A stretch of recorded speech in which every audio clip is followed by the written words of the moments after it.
प्यारे बच्चों, आज मैं आपको दो बहन भाई जैक और एनी और एक जादुई किताब के बारे में कहानी सुनाने जा रहा हूँ। जैक और एनी दो बहन भाई जो फ्रॉग क्रैक पेंसिल्वेनिया के रहायशी थे। एक धूप वाले दिन इन दोनों बहन भाइयों ने जंगल में घूमने का इरादा बनाया। वो दोनों जंगल में घूमते घूमते एक जादुई ट्री हाउस तक पहुँचे। ये ट्री हाउस एक बड़े और शानदार दरख्त पर बना हुआ था। ये दोनों बहन भाई ट्री हाउस के अंदर गए। ट्री हाउस के अंदर किताबें एक अजीब सुनहरी रोशनी में चमक रही थी। फिर अचानक इन दोनों बहन भाइयों की नजर एक नोट पर पड़ती है।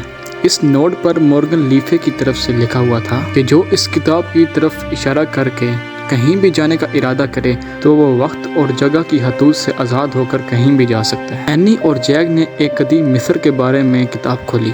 किताब खोलते ही एनी ने कहा, काश के हम वहाँ जा सकते। फिर अचानक ट्री हाउस घूमने लगा और आवाज़ जोर से चलने लगी। एक रोशनी नमूदार हुई जिससे इन दोनों बहन भाइयों की आंखें बंद हो गई। अगले हीला में दोनों बहन भाई एक दखते हुए सहरा में एक बुलंद पिरामिड के करीब खड़े हुए थे। जैक ने अपने चश्मे को दुरुस्त किया और अपनी नोटबुक को मजबूती से थामा, जबकि एनी एक मसरूफ बाजार की तरफ दौड़ पड़ी जहां ताजिर ऊंट और मसालों की खुशबू फैली हुई थी। वो दोनों बहुत खुश होते हैं और वहां घूमने लगते हैं। फिर इनकी मुलाकात एक लड़की से होती है जिसका नाम नेफर था। वो लड़की बहुत परेशान थी। इस लड़की ने इन दोनों बहन भाइयों को बताया कि फिरौन के मकबरे से एक मुकद्दस तावीज़ चोरी हो गया है और अगर वो तावीज़ वापस ना आया तो दरियाए नील में दोबारा कभी भी पानी नहीं बहेगा, जिसकी वजह से फसलें तबाह हो जाएंगी और लोग प्यासे मर जाएंगे। फिर एनी और जैक ने इनकी मदद करने का वादा किया।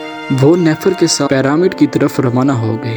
ये लोग मुहावसों से बचते हुए पिरामिड के अंदर तंग गुजरगाहों से गुजरे। एनी और जैक की होशियारी की वजह से ये चोर तक पहुंचने में कामयाब हुए। ये चोर बहुत होशियार था जो कि तावीज़ बेचने की कोशिश कर रहा था। एनी और जैक ने जब ये देखा तो उन्होंने फौरन किताब खोली और एक मंत्र के जरिए जादू के साथ वो तावीज़ वापस हासिल किया और वो ये तावीज़ लेके वहाँ के बादशाह के पास वापस गए। वहाँ के बादशाह ने ये तावीज़ फिरौन के मकबरे पर दोबारा रख दिया और खुश होकर एनी और जैक को एक शानदार दावत जो कि इनका इनाम था। जब शाम हुई तो वो ट्री हाउस में दोबारा वापस आए। फिर किताब की तरफ इशारा करते हुए उन्होंने वापसी की ख्वाहिश की। ट्री हाउस दोबारा घूमा, दोबारा रोशनी फैली और अचानक वो जंगल में वापस आ गए। जंगल में वापस आने के बाद एनी और जैक खुशी खुशी वापस अपने घर चले गए और अपने इस सफर को हमेशा याद रखा।